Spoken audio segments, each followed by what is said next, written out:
I really like buying weird, terrible things from the internet. Says nobody ever.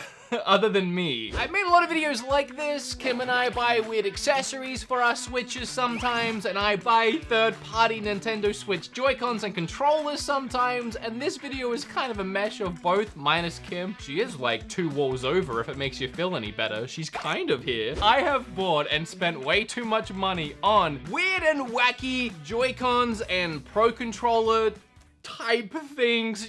You'll have to just get into it because these are all very varied. Some of them are very ugly. Some of them I'm very hopeful for. And then some of them are just, why?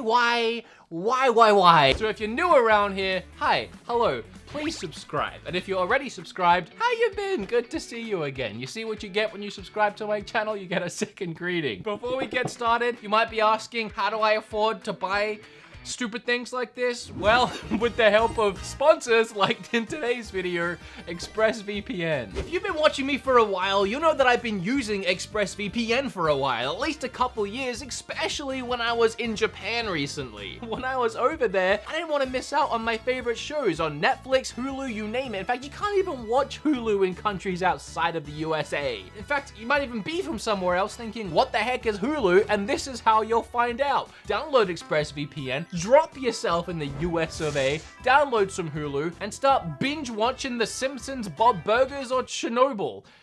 One of those things is not like the other.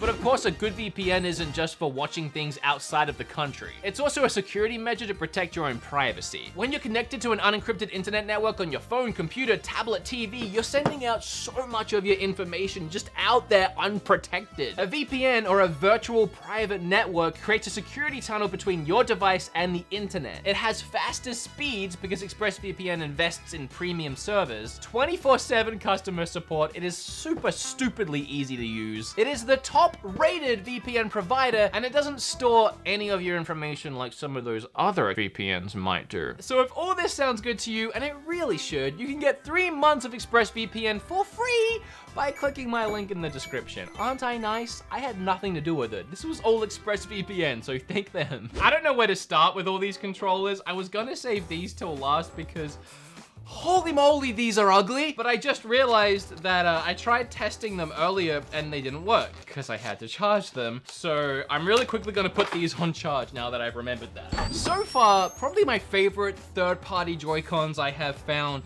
are these, the Hori SplitPad Pro. Big, bulky, cheap feeling, but actually really nice to hold, which simulate the feeling of holding an actual official Pro controller, but these I've been really excited for. They essentially are GameCube controller Joy-Cons. So I really like that they didn't need to be charged up. They actually registered when I clicked them in. You can charge these by just putting them on the Switch and docking it. There's a lot of things running through my brain right now. One, this feels nothing like a GameCube controller. I'm sorry, the actual mold is obviously nothing like a GameCube controller. But the layout of these Joy-Cons obviously replicate a GameCube controller. The first thing is this toggle. It has that same weird ring ribbon. That feels a lot like the GameCube controller. And obviously the C-Stick, while it is a lot bigger, it actually has the same snap as the C-Stick on a GameCube controller. So that is bringing back nostalgia right now. But it's not the nicest feeling stick to have as the camera stick. And then obviously we have this weird button layout of Y, A, B, and X. What does this correlate to? So we'll press X, which should bring up the menu. Okay, the button mapping is the same. It might take a little bit to wrap my head around trying to figure out what button I'm trying to press, but I don't think it would take too much brain power, especially because the button letters match up. The toggles feel great. They don't feel like a GameCube controller. I mean, the GameCube controller has that big squish down. If anything, I actually think these feel nicer than regular Joy-Cons. Yeah, I actually like the click to these a lot more. The D-pad sounds nice. It feels great. And also, I'm now realizing you don't have black Joy-Cons. So this actually looks really cool as a complete unit. I love the way that it dips in. It gives the Switch a whole new look and a nostalgic look at the same time. And if I saw someone on the bus with these, I'd definitely be asking where they got them from. All right, I want to jump straight in. I want to jump straight in. By the way, if you saw this on the table, I already talked about this in my Dragon Quest video. I just thought that because it is such a weird and wacky controller that it had a place on the table today. So if you want to see me fumble around on this thing, I'll leave that review down below. All right, I have been really excited for this. You can probably already tell that I was so excited I couldn't even wait, and I dug it out and I threw the GameCube layout on it already, but I waited to throw on any other layouts, and I was really curious as to how some of these work. Like, the NES one only has 2 buttons, and then the N64 one has like 6 buttons. How is that gonna work? Okay, so here's the controller. Again, I already pulled this out earlier. Again, I already fiddled around with this, so it feels really good. I like these plastic grips. These triggers, they feel quality. They feel like metal and like weighted, but there's something about them that I can't really explain it. They don't feel good. They feel like they're trying to replicate the Xbox One triggers, but it just doesn't feel the same. These top buttons, I hate. If you actually just press it, it's fine. Like if you give it a good hard press, but you get so used to the Joy-Cons being so light and dainty, like you really don't have to put that much pressure on them. And if you try that with these, I actually found myself going to like click it and not putting enough pressure on it and not clicking it and nothing happening and me having to like double down and do it again. And that was really annoying. Everything else about this is it's a perfectly fine controller. It doesn't feel first party quality. You can tell it's third party, but it feels good. But the main attraction here is to shove your fingers into these little gaps, and you gotta really, oh, I'm gonna break my fingernails. This is a complaint. It doesn't need to be this hard to get the freaking thing off. It's almost. All right, as we saw, the GameCube one was on there.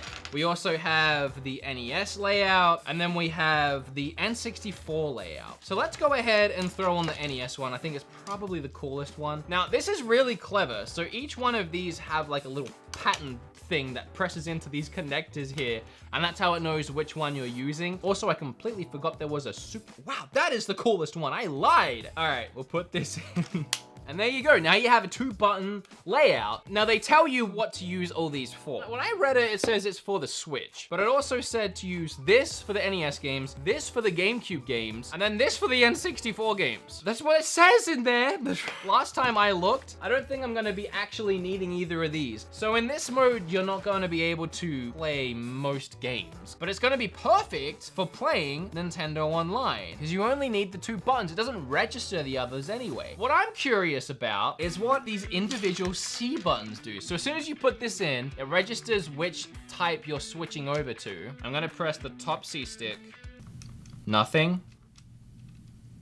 Oh. So the top 2 right buttons on the C stick don't do anything. If you pretend these 2 buttons aren't here, you essentially have A, B, Y, and X. So it's flipped everything backwards. Oh, okay. I would be more impressed if there was 64 games on the Switch and this actually was, you know what I mean? But there's not. So, I mean, I can't really fault them. It's just weird that they made those 2 buttons like dead buttons. Really, the only reason to get this is for the NES style. I think that's a really cool idea. You get like a full controller. It kind of feels like a pro controller, but you know, you just have these 2 buttons and it's stylized. I'm just kind of disappointed with the lack of effort in the designs. But I mean, so this is the 8BitDo Lite gamepad. 8BitDo, by the way, if you don't know, 8BitDo does have really good quality. All this other stuff on the table is made by who knows what, who knows who knows where, who knows how, who knows, probably all gonna break in a week, but 8BitDo is going to last you. So as I said, we should, unless I ran the battery dry. Nope, okay. So this is designed for the Switch Lite.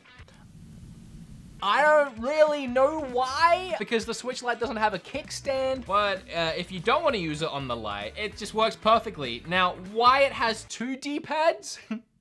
I don't know. I mean, okay, so I do know why. You don't really want a stick poking its way out of here. I mean, you kind of want to keep this thing compact and little. You don't want the controller being bigger than the actual console. So they just threw on 2 D-pads left and right. And I mean, it does make a lot of sense. And other than that, it works like just a little tiny itsy-bitsy controller. Your bumper buttons are just these tiny little squares. I love this little thing. It is adorable. With the Switch Lite, I don't understand its practical use. But as far as taking an extra controller around, if you really hate taking off the Joy-Cons, or maybe you're going somewhere where you want to play 2-player, Now I figured out the purpose. It took me a second, but I got there. If you're taking your Switch Lite to a friend's house or your Switch to a friend's house and you want to just slam a controller in your pocket to hand to your friend, and then obviously if you're taking your Switch Lite around and you want to be compact as possible, 2 players, you know, I love this little thing. It just feels quality. It feels like a Nintendo product. Like 8-Bit Dude does things right. What the heck?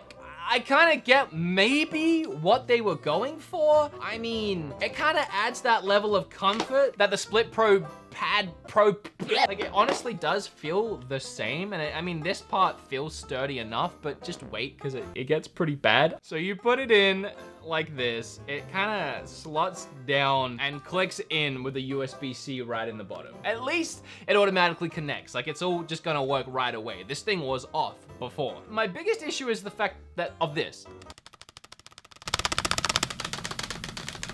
I don't think it'll fall out. I'm kind of scared to really give it a shot, but it doesn't fit in nicely. I think the use of like rubber inserts like the Satisfy Grip utilizes would have gone a long way to just secure this thing and make you feel a lot safer about having your Switch in there. But I guess it's not a big deal at the end of the day. There is bigger issues at work here. I kind of like how massive these analog sticks are. They feel like they have so much room to spin around. They also kind of feel like I could easily break them, but I don't think they will break. They're just really big. The D-pad is trash. This is the worst D-pad I think I've ever felt. It's spongy. Down and right feel like they just sink into the controller. The top and the left feel like they have give and a click behind them, and they don't go all the way in, but the bottom right feels spongy. The buttons also feel a little like, well, B and Y feel good, X just feels loose, and A feels good too, so I guess just X feels loose. It's just really rattly and cheap feeling, and I don't understand the purpose. It's kind of like getting third-party Joy-Cons, but you're afraid of losing one of them, so you kind of want this big bar that goes across it. It kind of makes it look like a weird tablet gaming system from about 10 years ago. The LeapPad, that's what it's reminding me of. It's like they've taken a LeapPad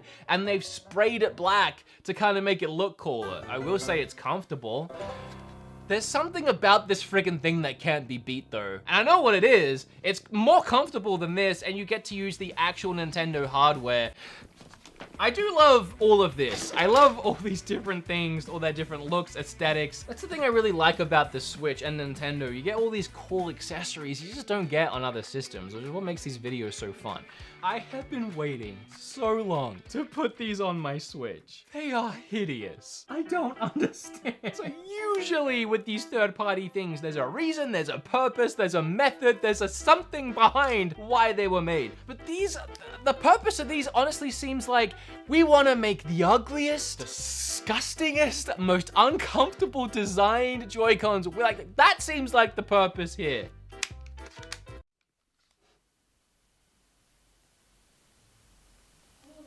Oh no, I like it.